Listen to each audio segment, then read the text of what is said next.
No fim da tarde, o presidente Donald Trump foi internado no Centro Médico Walter Reed, um hospital militar nos arredores de Washington, onde Trump usou máscara em público pela primeira vez em 11 de julho. Mais cedo, a Casa Branca informou que o presidente e a primeira-dama, Melania Trump, apresentavam sintomas suaves da doença do coronavírus de 2019, a Covid-19, e estavam em quarentena trabalhando na Casa Branca.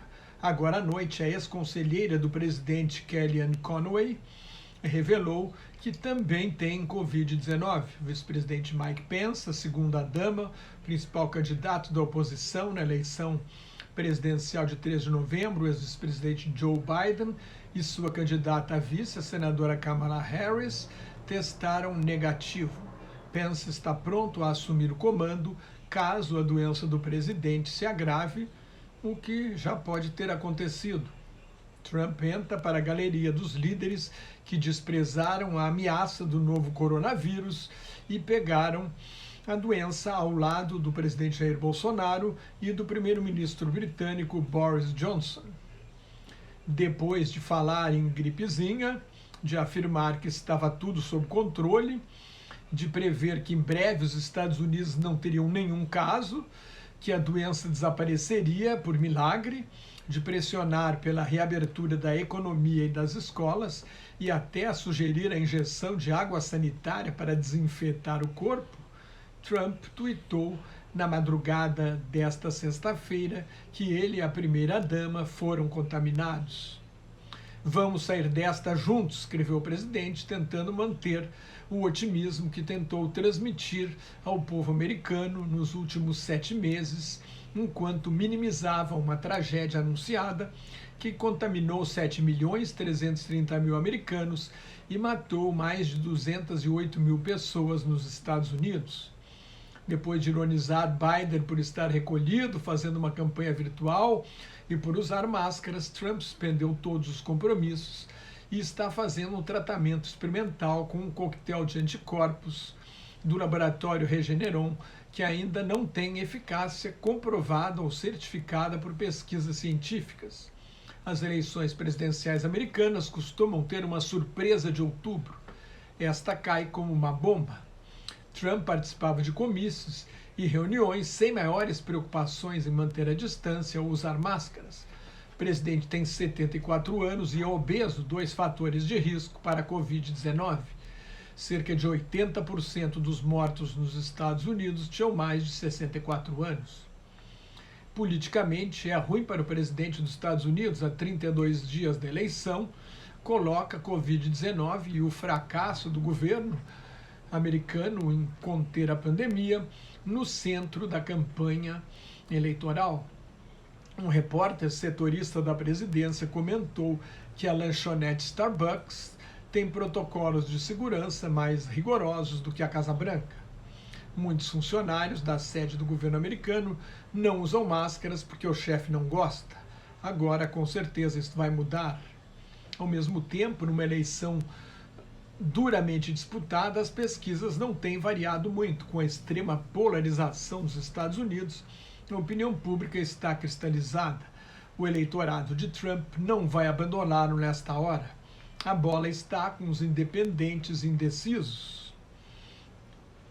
Trump menosprezou a doença, mesmo quando sabia que era letal e grave não apenas para idosos, como revelaram as entrevistas do jornalista Bob Woodward, famoso por ter sido um dos repórteres do escândalo de Watergate, que levou à renúncia do presidente Richard Nixon em 1974.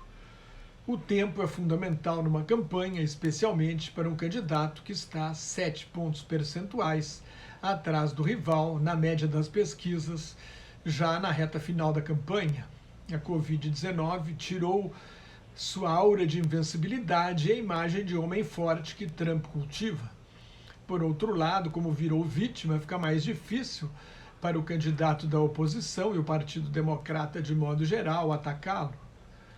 Biden divulgou mensagem desejando a pronta recuperação do primeiro casal. Sua campanha suspendeu todos os anúncios negativos. A reação mais dura foi de Mary Trump, A sobrinha que escreveu o livro Demais e Nunca Suficiente, como minha família criou o homem mais perigoso do mundo. Ela está processando o presidente e os filhos.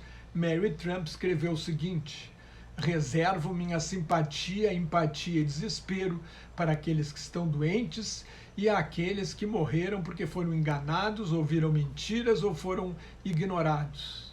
Não aliviou a barra do tiozinho. Trump, Bolsonaro e Johnson falharam na crise mais grave de seus governos. Mentiras e notícias falsas não derrotam vírus. Outros líderes também pegaram, os presidentes da Bolívia, da Guatemala e de Honduras e os primeiros ministros da Rússia e da Armênia. O Brasil tem 2,7% da população mundial e 14% das mortes, com 145 mil óbitos. É o quinto país com o maior número de mortes por habitante. O real é a moeda que mais se desvalorizou em 2020, perdeu cerca de 40% do valor. O primeiro-ministro britânico Boris Johnson chegou a ficar 3 dias internado numa unidade de terapia intensiva. Boris Johnson reconheceu que poderia ter morrido, saiu do hospital elogiando o Serviço Nacional de Saúde, os médicos que o atenderam e passou a ouvir mais a ciência. Seu principal assessor científico teme que o Reino Unido chegue a 50 mil casos novos por dia até 15 de outubro. Sob o impacto da pandemia, a economia britânica caiu mais de 20%. Os Estados Unidos têm 4% da população mundial e 20% das mortes por Covid-19. Para o país mais rico e poderoso do mundo, é um fracasso colossal, uma falta de liderança. O estado de Wisconsin registrou hoje mais de 3 mil casos, mais do que a Flórida, que tem uma população 4 vezes maior.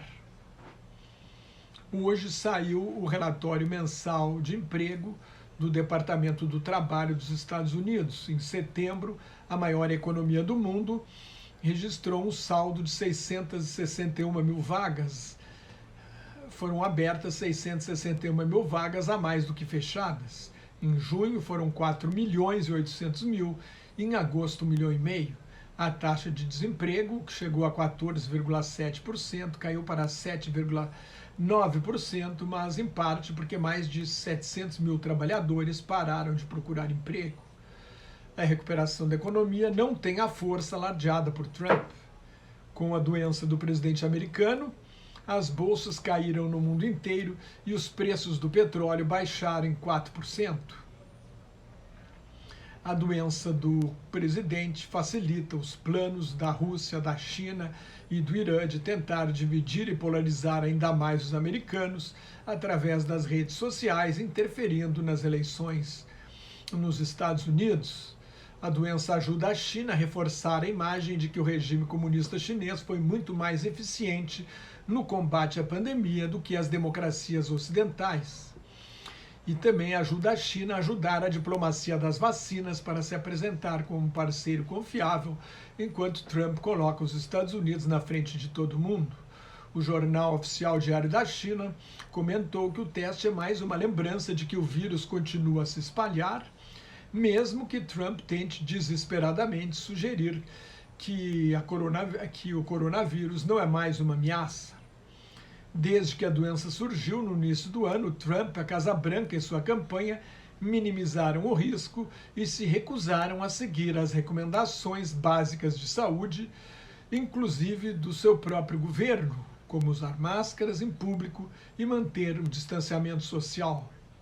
O editor do jornal chinês Global Times, Hu Xijin, o Global Times é o porta-voz internacional do regime comunista chinês, o seu editor observou que o presidente e a primeira-dama pagam o preço por sua aposta de minimizar a pandemia.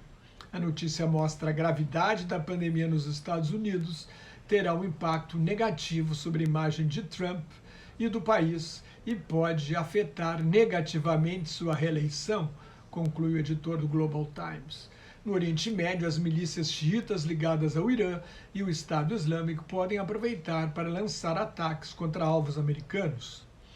Os serviços de inteligência dos Estados Unidos devem redobrar atenção neste momento de fragilidade da superpotência. Mais notas e comentários sobre política internacional no meu blog Globalização em Crise, que está em nelsonfrancojobim.blogspot.com, no meu Twitter e no Facebook, onde também colaboro com o grupo Quarentena News.